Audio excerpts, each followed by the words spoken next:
KBS 1라디오 김성환의 시사야.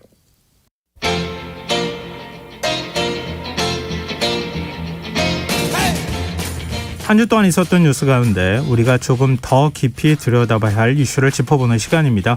뉴스의 외전 늘 함께 하시는 패널 두 분 소개해드리겠습니다.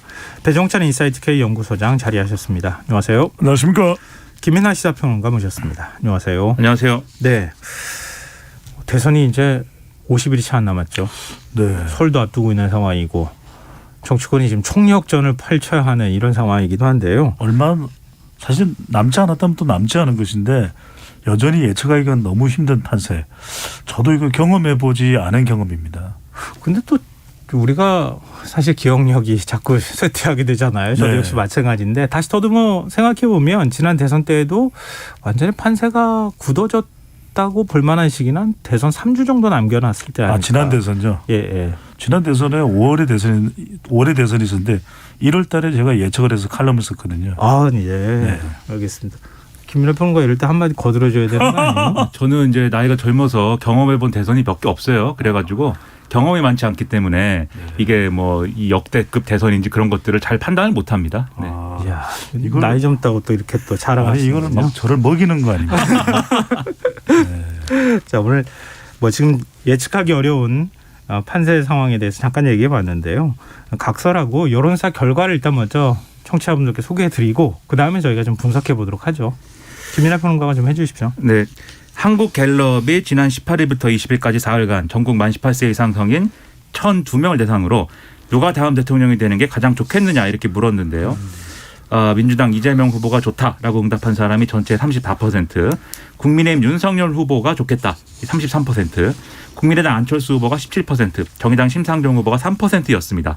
기타 인물이 2%, 의견 유보가 12%였는데요.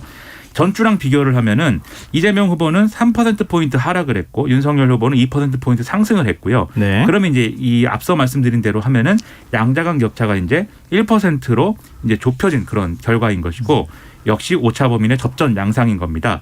참고로 정당 지지도도 이제 같이 나와 있는데 국민의힘이 34%, 민주당이 33%, 국민의당 6%, 정의당 4%, 열린민주당 3% 이렇게 나오고 있고요.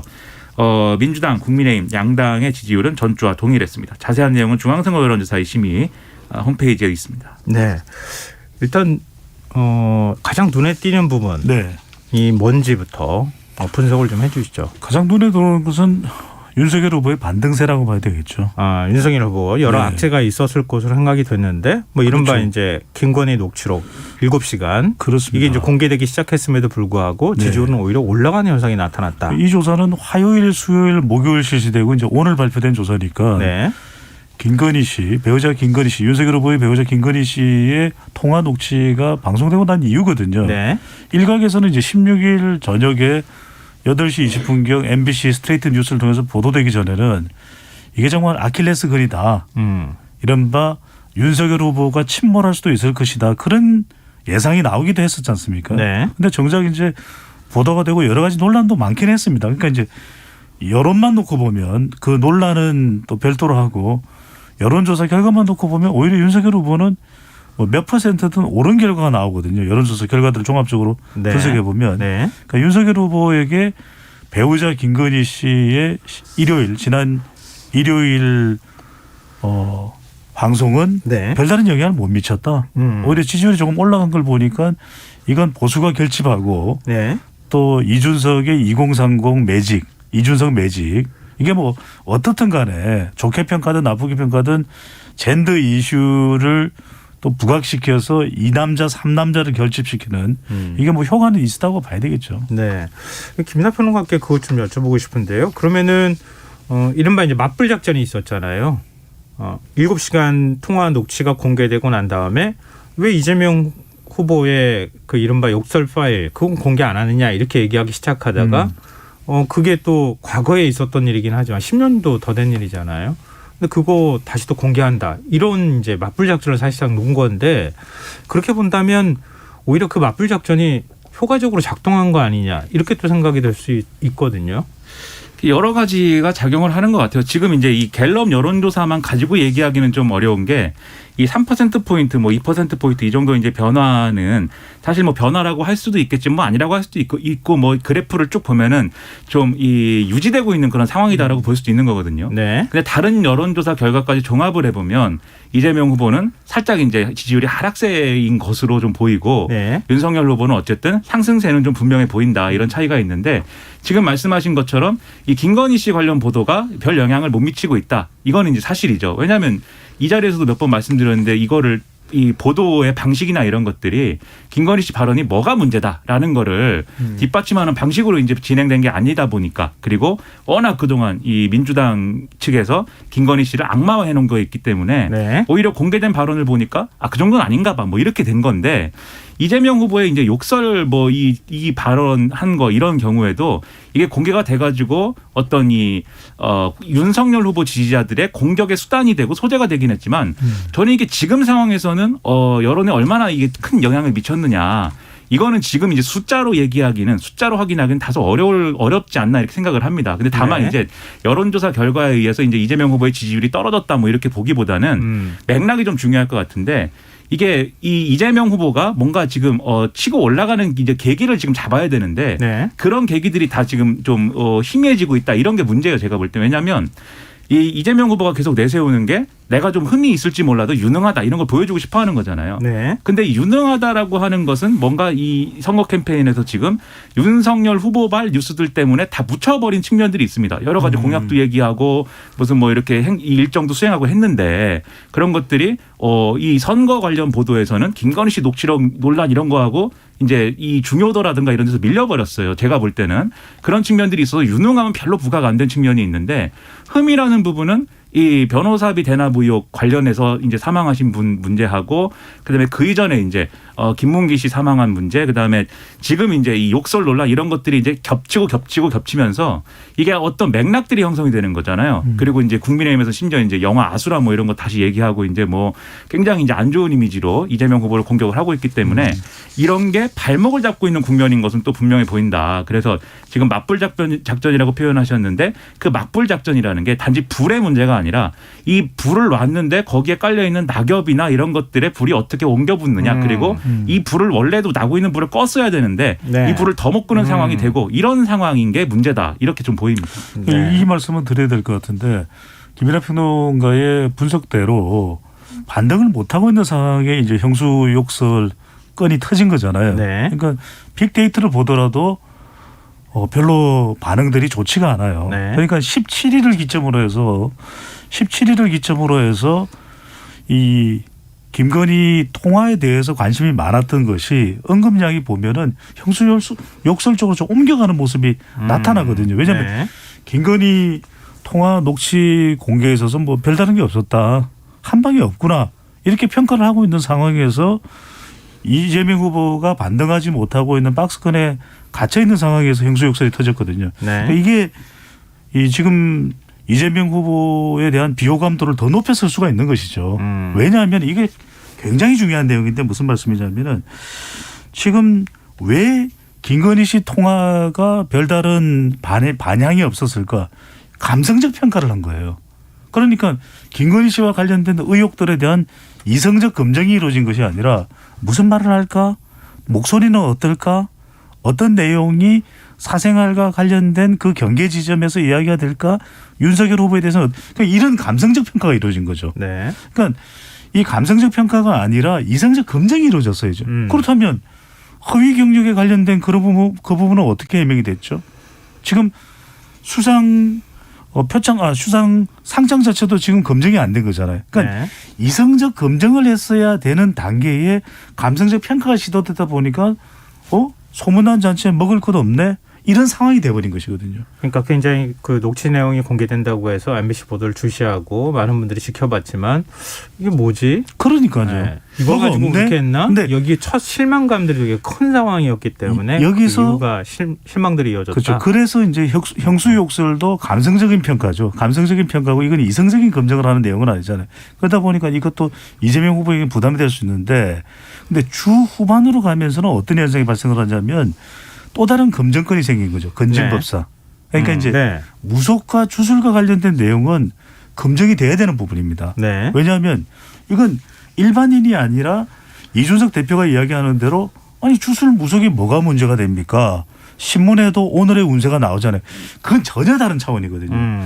국가 지도자가 이 주술과 무속에 의존을 한다, 의사결정을 한다. 그건 있어서는 안 됩니다. 지금 또 특정 종교와 관련되어 있다는 의혹까지도 나오는 상황이고 이런 부분은 이성적 검증이 이루어져야 되는 것이죠. 네. 이 말을 좀 보태자면은 네. 이게 당장은 그래서 영향을 이제 못 미쳤다. 우리가 오늘 이렇게 평가할 수가 있는데 다음 주도 그럴 거냐? 그건 지켜봐야 돼요. 왜냐하면 김건희 씨 녹취록을 들은 국민들이 이제 말씀하신 대로 감성적 평가를 했지만 그 녹취록에 등장한 여러 가지 언급이라든가 이런 정황이라든가 이런 것들에 대해서 언론의 검증을 또 시작을 한 거거든요. 그리고 그 관련된 어떤 보도나 이런 것들이 다음 주에도 이제 이어질 겁니다. 그러면 이게 그냥 이 목소리를 그냥 쭉 들었을 때 이제 국민들이 받는 느낌하고 그 말들에 실린 이 전후 맥락이라든가 그 말들이 뭘 의미하느냐를 이성적인 검증의 어떤 그런 관점으로 보는 거하고는 다를 거예요. 그래서 네. 이게 이 계속 문제가 안 되는 상황이 될 거다는 아닐 것이고 그리고 이제 이재명 후보의 욕설 문제 같은 경우에는 이게 욕설 이 수위가 굉장히 높기 때문에 국민들이 그런 이제 녹음판이나 이런 걸 들었을 때는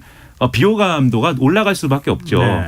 그런데 이 문제는 또 가족 간에 굉장히 복잡한 사연이 있고 그리고 오래된 일이어서 국민들이 그 당시에 이제 논란이 됐을 때는 어느 정도 내용을 알았다 할지라도 지금은 이제 이런 맥락이나 내용들을 또 지금 인지하지 못하고 있는 상황이기도 합니다. 그래서 이런 것들을 제대로 설명을 하고 그다음에 국민들에게 이제 뭐 이미 두 차례나 이제 용서를 빌었지만 이런 전후 맥락에 대해서 설명을 하고 국민들의 이해를 요구하고 이런 설명을 잘 할 수 있다라면 이재명 후보도 이 욕설 논란에 의한 비호감만 이렇게 증가하는 국면으로부터는 벗어날 가능성이 있는 거거든요. 그래서 그 두 가지에 대해서 이 언론의 김건희 씨 발언에 대한 여러 가지 검증이나 이런 것들을 윤석열 후보는 제대로 해명하고 그 해명을 통해서 이 지금 말씀하신 무슨 뭐 무속 논란, 이 주술 논란이나 이런 것으로부터 벗어나는 모습을 보여야 유권자들이 안심할 것이고 이재명 후보도 당시에 그런 욕설이 나오게 된 이 경위가 뭐냐에 대해서 지금 이 국민의힘은 거의 이제 엄청난 음모론으로 지금 대응을 하고 있는 거잖아요. 정치 공작이라고 얘기하고 있죠. 그렇죠. 그거에 대해서 그게 아니다라는 거를 진솔하게 설명을 하면 제가 볼 때는 이 문제는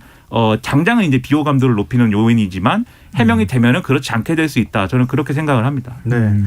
그 이재명 후보 지지율이 지금 30% 후반에서 더 올라가지 못한 현상이 나타났다. 아까 이제 배종찬 소장이 그렇게 또 분석을 해주셨는데요. 그럼 지지율 그 한계가 이렇게 지어지는 듯한 천장에 있는 것 같은 이거를 뚫고 올라가기 위해서는 어떻게 해야 되느냐.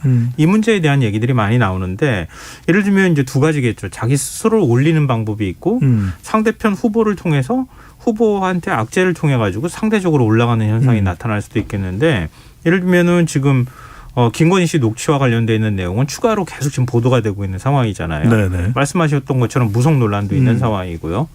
근데 그거에 대한 반사익을 누려야 할 것이냐 아니면 그게 어느 시점인가 여론에 일정하게 영향을 미치는 그런 현상이 나타날 것이냐 네. 아니면 이재명 후보는 그럼 지금 이 시점에서 어떻게 해야 될 것이냐 이런 문제가 두 가지가 남아있는 거 아닌가 싶어요. 제가 답을 드릴게요. 무슨 말씀이냐면 두 가지가 다 동시에 진행이 돼야 됩니다. 네. 무슨 말씀이냐면 이번 대선은 프레임 전쟁이면서 이념 전쟁인가 동시에 이익 전쟁이거든요. 그 이야기는 지금 마음을 결정하지 못한 사람들은 대체적으로 MZ세대 여성 중도층입니다. 네. 이들은 이념에 의해서 그냥 이념의 잣대로만 묻지도 따지지도 말고 이렇게 투표한 사람들이 아니에요. 그러니까 누가 정치적 효능감이 더 큰가를 본다는 것이거든요.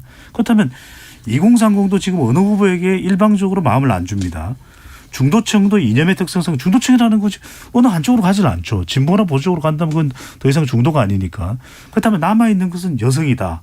그렇다면 여성 유권자층이 마음을 주는 사람은 누구냐 하면은 더 믿을 수 있고 불확실성과 불투명성과 불안정성이 해소돼야 되거든요. 네. 그 이야기는 양쪽이 다 작동을 하는 겁니다. 그러니까 상대에 대한 검증. 지금 윤석열 후보와 배우자 김건희 씨의 검증에서 그러니까 감성적 평가를 하면 안 된다는 거죠. 이성적 검증은 뭐냐. 믿을 수 있는 후보냐. 이게 이제 무속과 그다음에 주술이 나올 수밖에 없는 부분. 이 부분은 네. 검증을 철저하게 받을 수밖에 없는 것이거든요.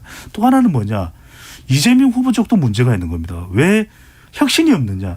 이재명 후보도 지금 보면 친문파냐 친이재명파냐 이런 논란이 있다는 것은 이재명 후보가 그만큼 선대위를 또 선거 캠페인을 더 효과적으로 이끌지 못한다는 것이거든요. 그러니까 이거 하나만 제가 꼭 말씀드리고 싶은 건 뭐냐면 2017년에 왜 이재명 후보가 전국적인 관심을 모았느냐.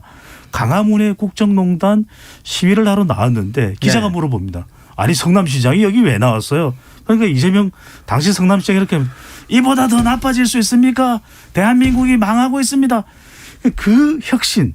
그러니까 이재명 다움을 보고 싶은 것이 국민인데 지금 이재명 후보가 그걸 뛰어넘지 못한 것은 여전히 대장동 특검이라든지 대장동 부동산 리스크 의혹과 또 본인의 다른 또 관련된 의혹들 스캔들에 묶여 있는 것이거든요.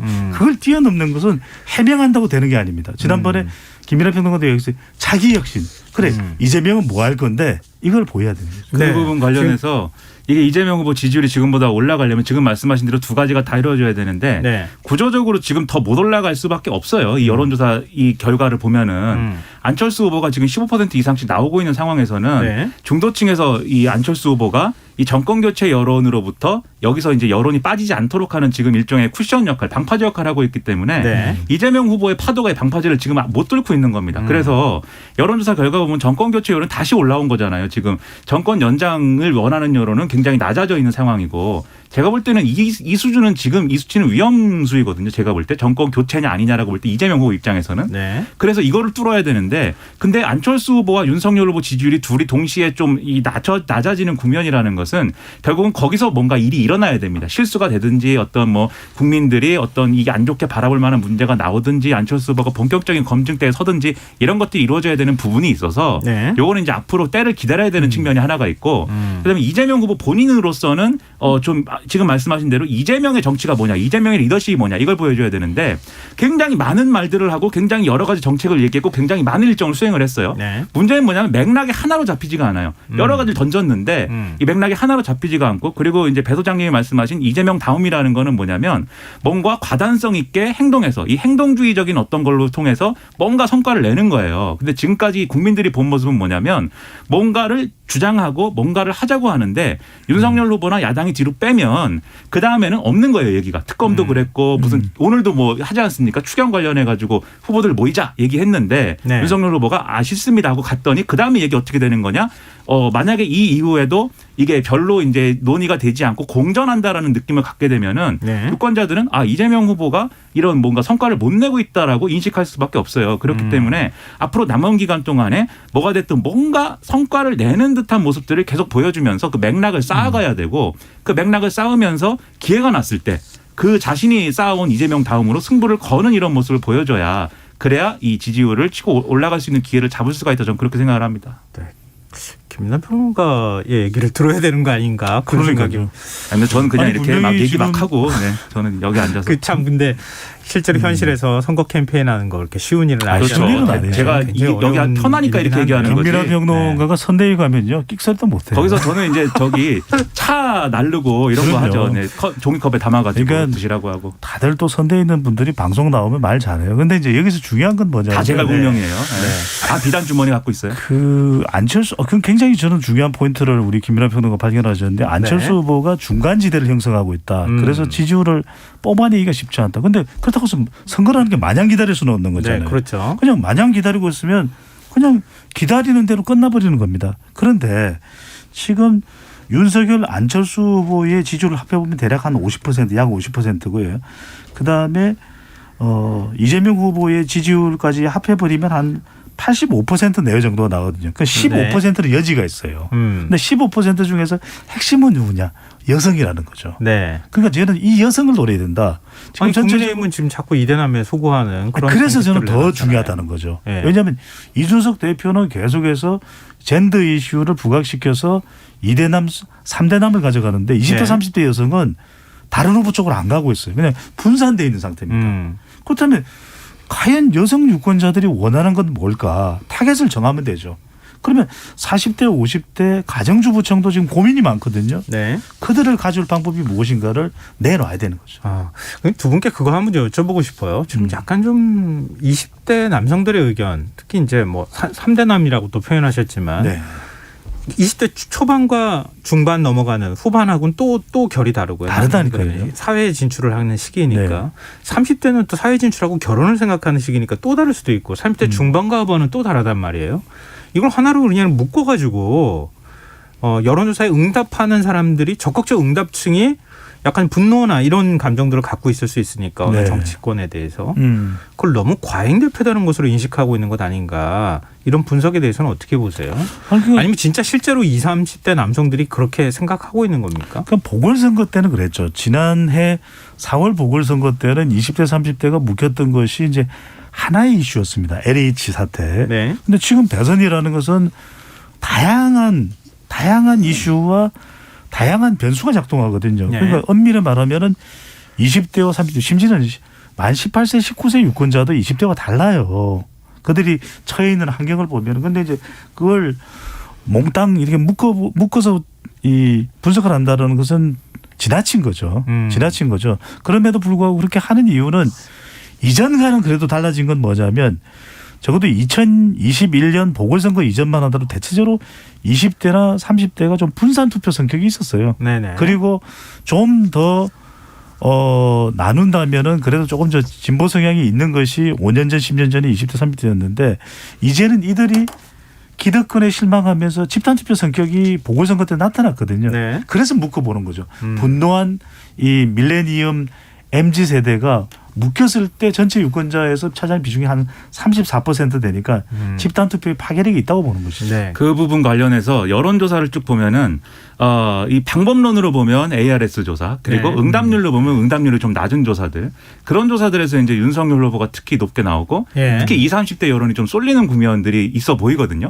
제가 이제 이거를 뭐 통계적으로 유의한지를 제가 검증한 건 아니지만 그냥 경험적으로 그냥 얘기할 때 그런 게 뭘까를 저는 이제 혼자 좀 생각을 해봤는데 이런 측면이 있는 것 같아요. 이 20대 특히 이제 20대 중에서도 20대 중반 아래에 있는 이 연령대의 경우에는 정치적으로 덜 조직화돼 있습니다. 그게 무슨 얘기냐면은 삶의 궤적이라는 게 그렇잖아요. 이제 20대 20살 때부터 나는 어떤 정당을 지지하고 어떤 정치를 좋아해. 이게 완전히 가치관이 확립돼 있는 사람은 많지 않고 네. 특히 학생운동이나 이런 구조가 없기 때문에 좀 살아가면서 그런 게 형성돼야 되는데 아직 그러한 기회가 충분히 주어지지 않은 세대잖아요.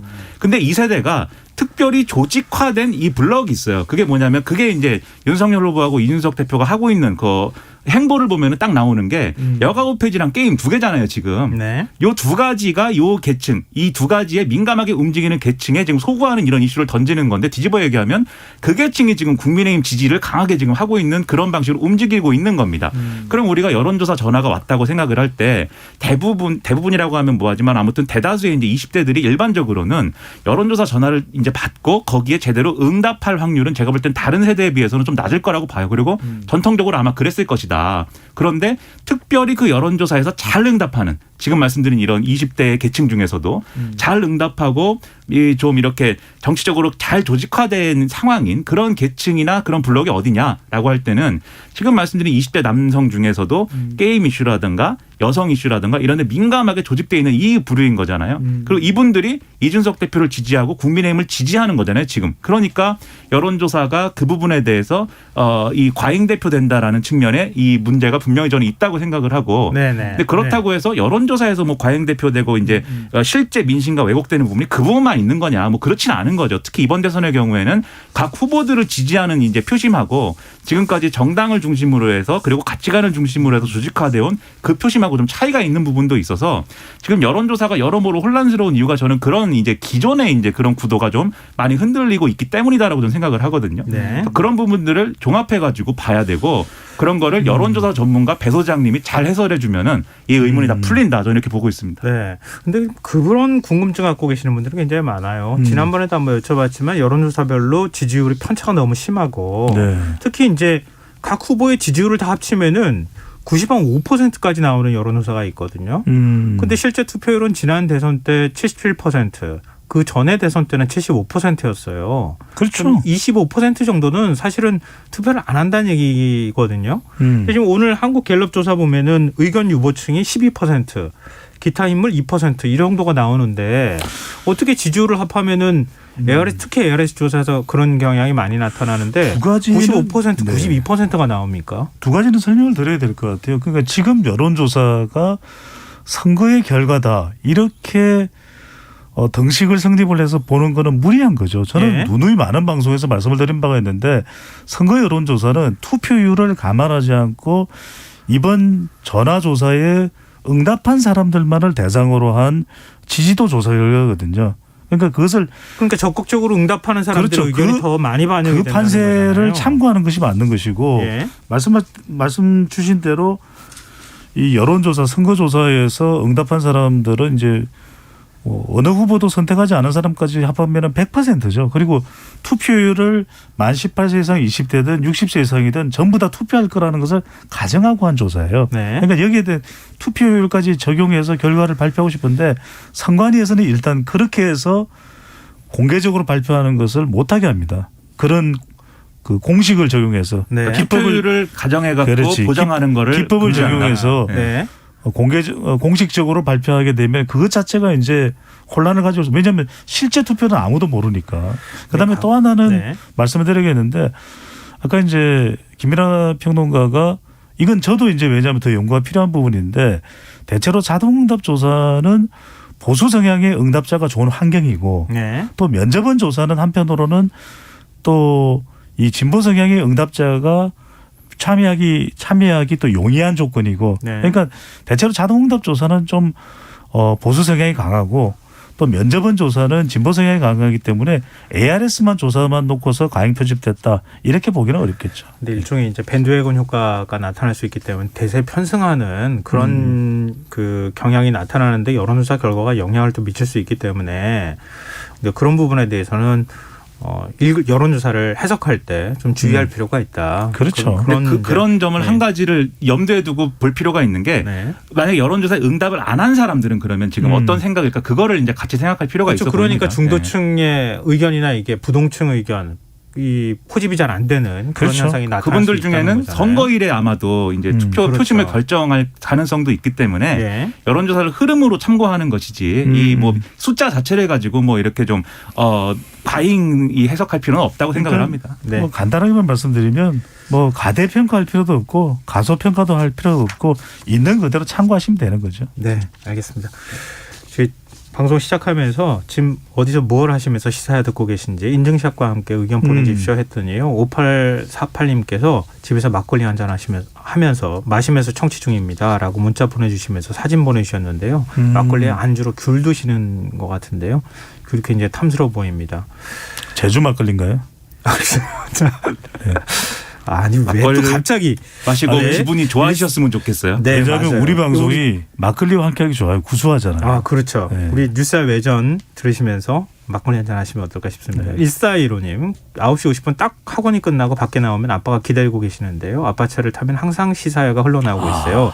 그래서 저도 같이 청취합니다. 시사회 들으면서 집 가는 길이 즐거워요. 이렇게 하면서 소나트를 보내주셨는데요. 왼손은 아버님의 손, 오른쪽 손은 1415님의 따님 손인 것 같아요. 굉장히 보기 좋습니다. 여성분이시군요. 오늘 토론 좀 잘해야 됩니다. 학생이신가 봐요. 예. 그러니까요. 진짜 딱 분석을 너무 잘해 주시도록 우리 신경을 써주시고. 학생한테 너무 막걸리 얘기를 늘 많이 잘했잖아요. 자, 계속해서 인증샷과 함께 시사 들으시면서 어떤 일 하고 계시는지 저희에게 보내주십시오. 자, 지금 여러분께서는 KBS 1라디오 김성환의 시사회를 듣고 계십니다. 뉴스 외전 김민하 시사평론가 배종찬 인사이트K 연구소장 두 분 패널과 함께하고 있습니다. 자, 오늘 있었던 얘기 좀 해보죠. 조계종이 오늘 대규모 승려대회를 열었어요. 이게 20여 년 만의 일이다. 이런 얘기가 지금 나오고 있는데요. 이 이제 정청래 민주당 의원이 지난 국정감사에서 뭐 문화재 관람료를 통행세로 지칭하고 사찰을 봉이 김선달에 비유한 것에 분노한 것이다. 뭐 이렇게 지금 얘기가 나오는데 오늘 또 얘기 나오는 거 보니까 문재인 대통령의 종교 편향 뭐 이것까지 지금 뭐 거론하고 있는 상황이긴 하더라고요. 이게 그 유권자 표심에 특히 이제 불자들한테 어떤 영향을 미칠 건가 관심일 수밖에 없잖아요. 민주당에서는 지금 계속 낮은 자세를 취하고 있긴 하지만 네. 영향을 좀 미칠 거라고 보십니까? 영향을 받겠죠.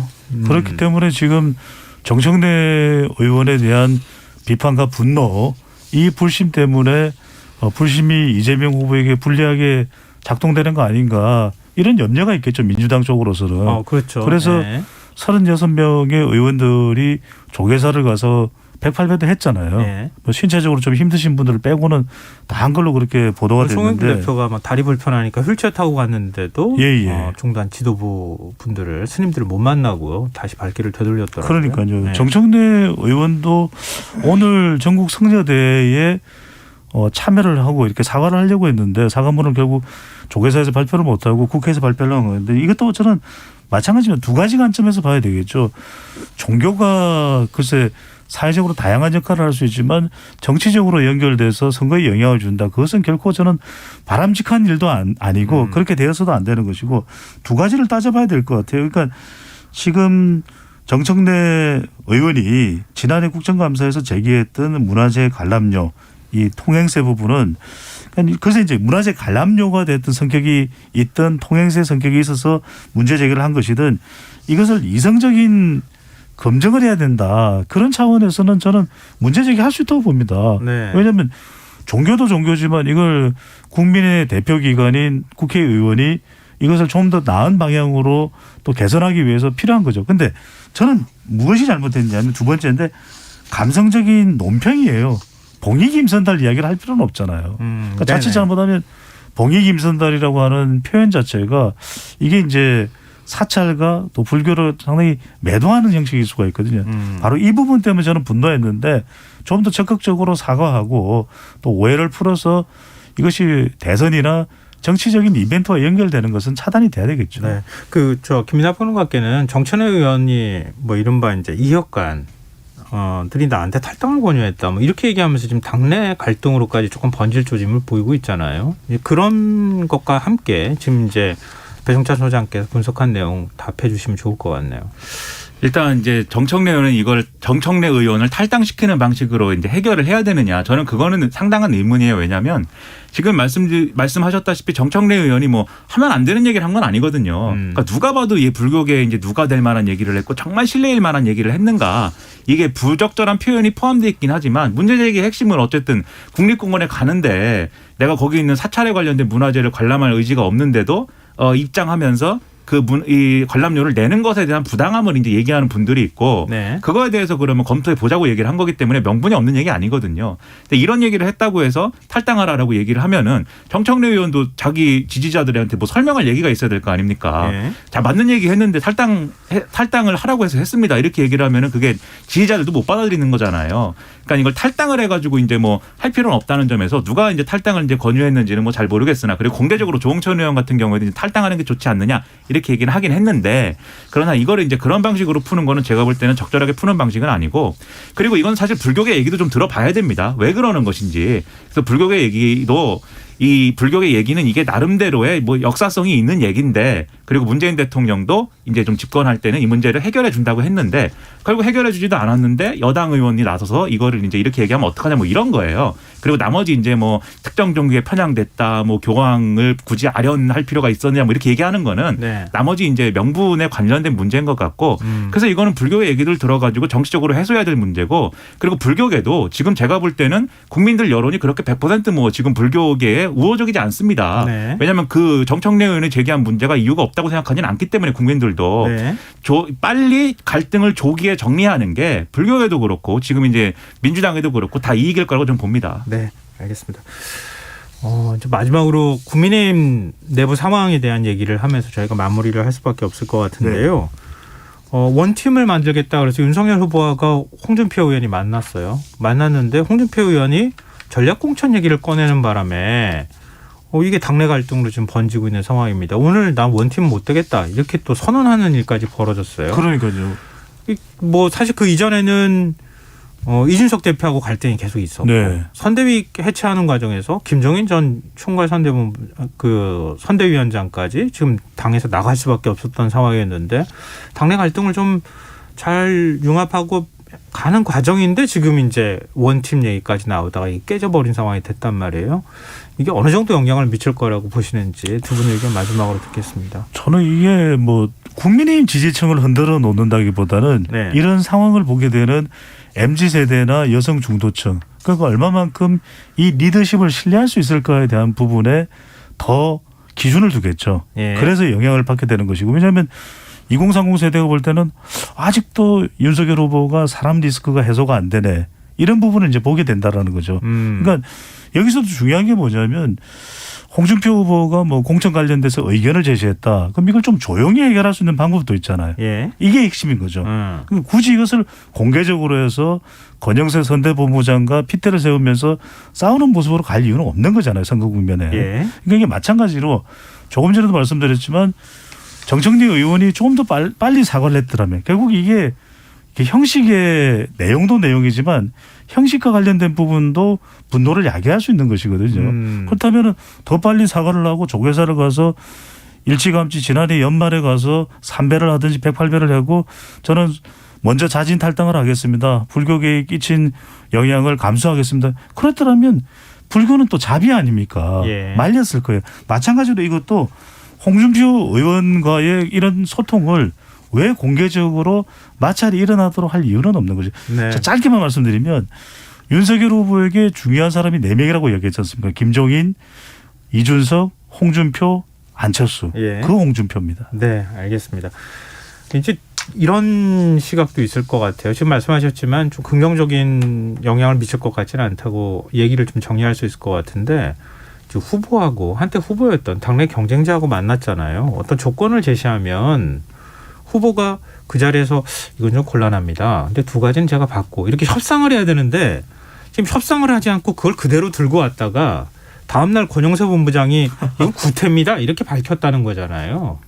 이런 모습이 나타나는 거 이거 어떻게 봐야 된다고 보십니까? 일단 두 사람 간에 이제 그날 어떤 대화가 있었는지는 이제 보도가 나오긴 했습니다만 그게 사실은 또 직접적으로 이제 확인된 건 아니니까 여러 시나리오들이 있는 것 같아요. 근데 네. 만약에 이제 말씀하신 그런 거일 수도 있고 또 이제 홍준표 의원이 뭐 부적절한 이제 그런 공천 사실 그 전략 공천이 그렇게 쉽게 그런 방식으로 될 수 있는 것도 아니잖아요. 네네 그렇죠. 그런 그러니까 측면이 그 자리에서 있어서 아이 그 전략 공천 이거 그렇게 안 됩니다. 이렇게 거절을 했으면은 이렇게까지 문제가 커지지는 않았을 거 아니겠느냐라고 하는 일각의 분석이 있다는 거죠. 그렇죠. 그런 주장도 나오는데 근데 거기서 거절을 했다 하더라도 결국 모종의 의도를 가지고 이것을 다음날 공개했을 수도 있는 거예요. 그리고 모종의 의도라는 것은 결국은 제가 볼 때는 이게 어떤 효과를 가져오냐면 홍준표 의원한테 그동안 뭐 빚을 진 것처럼 해왔잖아요. 윤석열 후보 측이.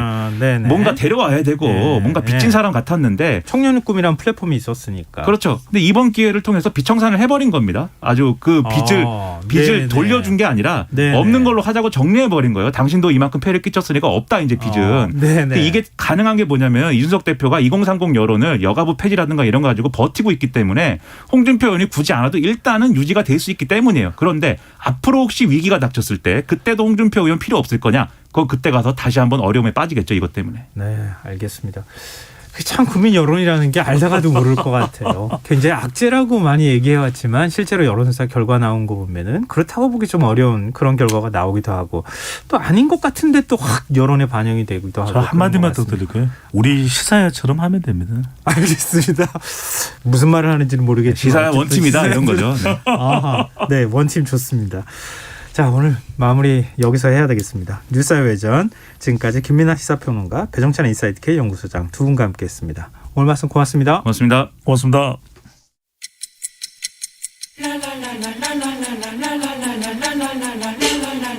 바쁜 당신을 위해 준비된 밤 시사야 시사평론가 김성환